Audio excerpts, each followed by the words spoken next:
Hamas, as the minister explained, beheaded babies, burned families, raped women, abducted kids, babies, Holocaust survivors. And the SG is blaming the victim? You are blaming Israel? This is a pure blood libel. This is a pure blood libel, and I think that the Secretary-General must resign, because from now on, every day that he is here in this building, unless he apologizes immediately, today we called him to apologize, there's no justification to the existence of this building.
It is important to also recognize the attacks by Hamas did not happen in a vacuum. The Palestinian people have been subjected to 56 years of suffocating occupation. They have seen their land steadily devoured by settlements and plagued by violence, their economy stifled, their people displaced, and their homes demolished. Their hopes for a political solution to their plight have been vanishing. But the grievances of the Palestinian people cannot justify the appalling attacks by Hamas, and those appalling attacks cannot justify the collective punishment of the Palestinian people.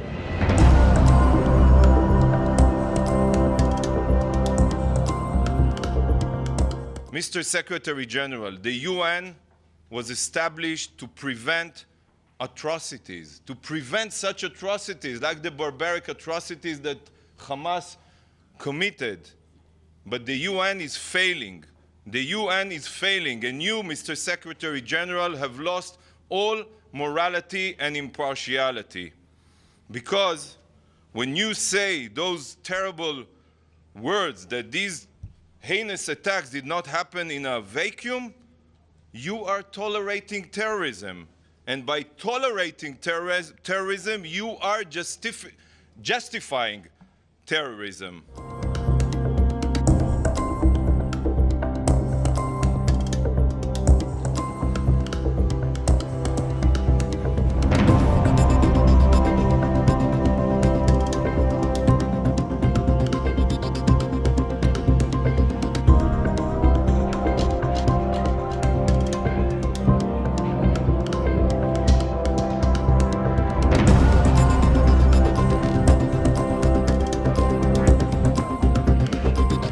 To ease epic suffering, make the delivery of aid easier and safer, and facilitate the release of hostages, I reiterate my appeal for an immediate humanitarian ceasefire.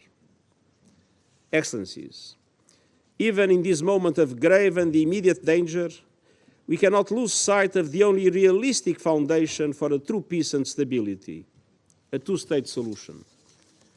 Israelis must see their legitimate needs for security materialized, and Palestinians must see their legitimate aspirations for an independent state realized in line with United Nations resolution, international laws, and previous agreements.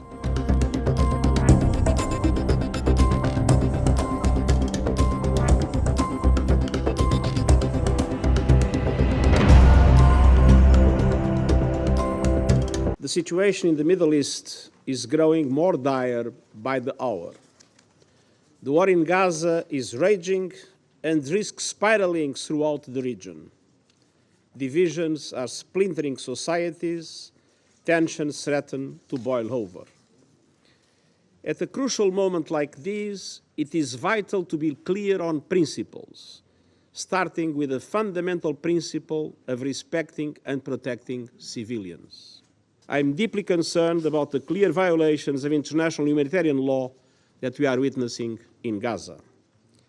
Let me be clear, no party to an armed conflict is above international humanitarian law.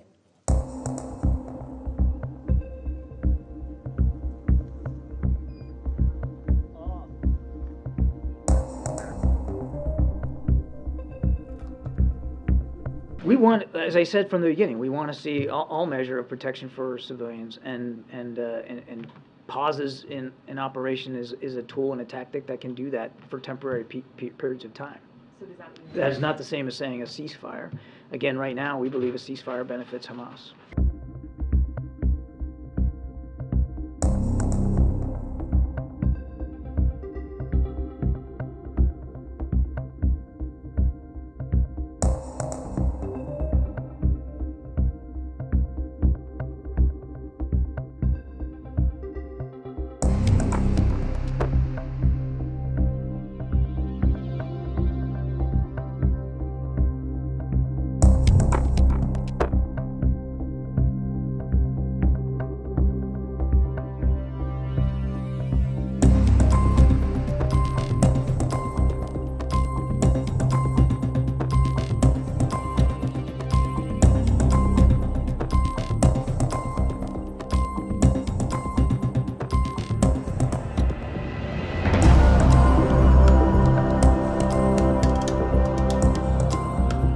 Hamas is worse than ISIS, and like Chancellor Scholz says, they are the new Nazis.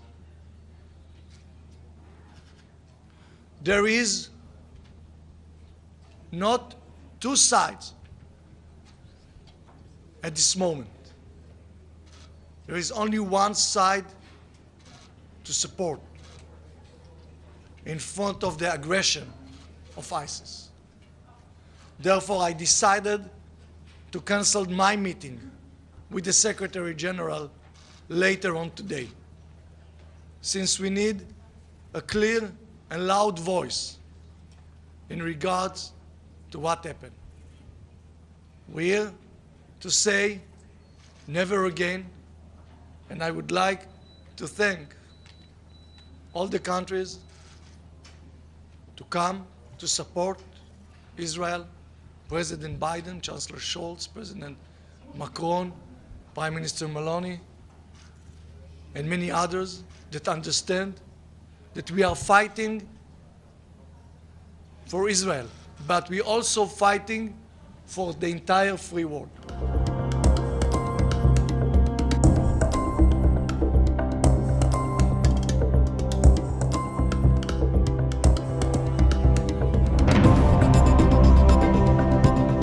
I also ask Qatar, which is financed for more than 10 years, Hamas, which is giving a harbor to the leaders of Hamas, to work to release all the hostages. It's in your hand. You are responsible to them. Do it immediately.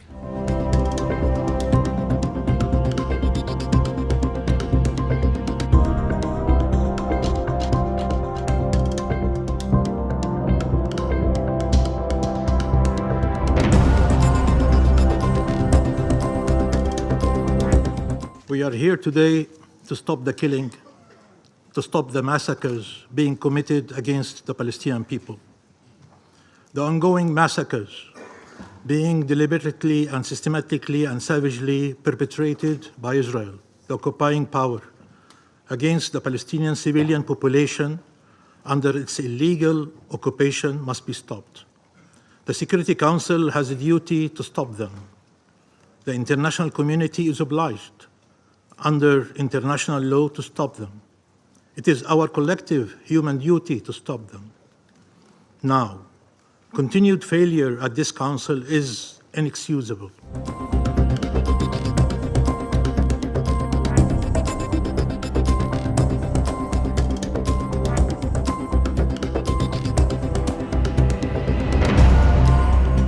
In the last 2 weeks, over 5,700 Palestinians have been killed, including over 2,300 children and 1,300 women.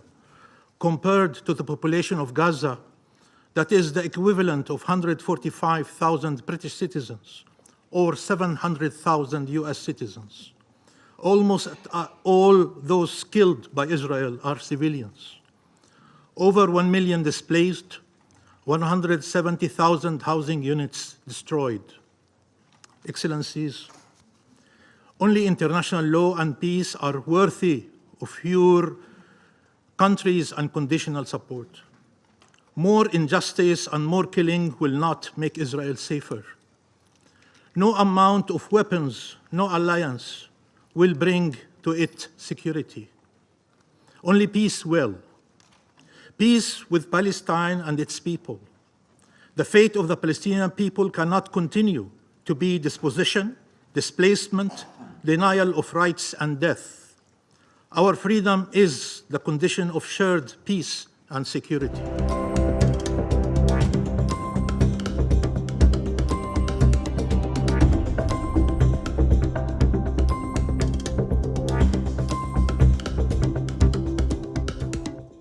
This massacre will go down in history as more brutal than ISIS. Hamas are new Nazis. Hamas are the new Nazis. Just as the civilized world united defeat the Nazis, just as the civilized world united to defeat ISIS, the civilized world has to stand united behind Israel to defeat Hamas. I hear the call for proportionality. I hear the calls, as said Lynn before, for a ceasefire. Tell me, what is a proportionate response for killing of babies? For rape women and burn them? For beheading of a child? How you can agree to a ceasefire with someone who swore to kill and destroy your own existence? How?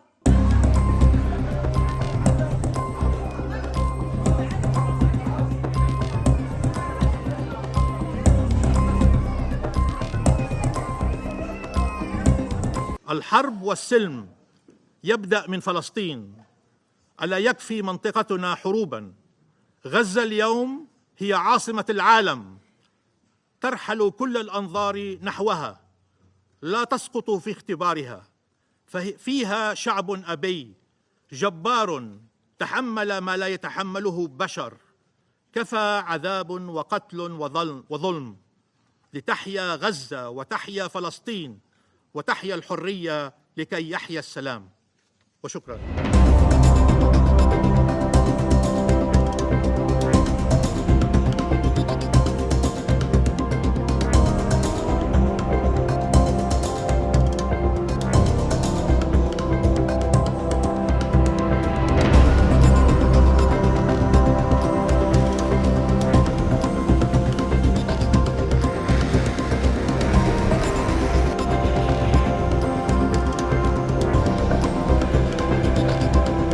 Let me say this before this council, and let me say what we've consistently said to Iranian officials through other channels. The United States does not seek conflict with Iran.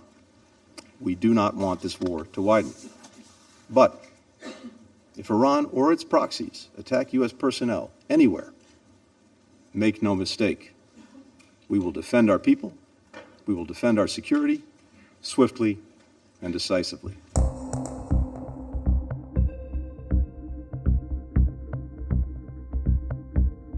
Their loved ones must be released immediately, unconditionally, and every member of this council, indeed, every member of this body, should insist on that, insist on that, insist on that. We're grateful to Qatar, to Egypt, to the ICRC for helping secure the release of 4 of Hamas's hostages, but at least 200 more, and again, from many of our nations, are still in the grip of Hamas.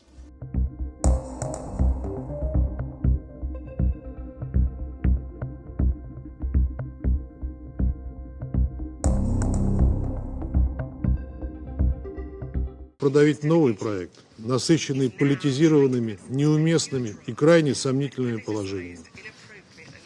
С тем, чтобы союзникам США в Совете Безопасности было проще проглотить горькую пилюлю и проголосовать за предложенный американцами текст. Авторы насытили его бессистемным набором гуманитарных мер, на которые Израиль мог бы пойти по ходу своей наземной операции. При этом они постарались сделать так, чтобы ничто в проекте не препятствовало Западному Иерусалиму ее осуществить. Коллеги, мы глубоко убеждены, что главный сигнал, которого сейчас во всем мире ждут от Совета Безопасности, это требование немедленного и безусловного прекращения огня противоборствующими сторонами. А именно этого в американском проекте как раз и нет. Поэтому мы не видим в нем смысла и не можем, и не сможем его поддержать.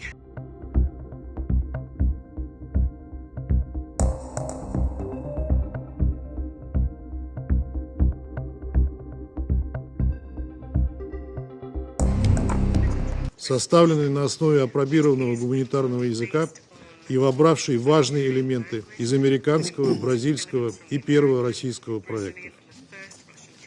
Честно говоря, не видим причин, по которым члены Совбеза не смогут дать ему зеленый свет, разве только если прекращение огня и остановка этого нового витка насилия в их плане вообще не входит.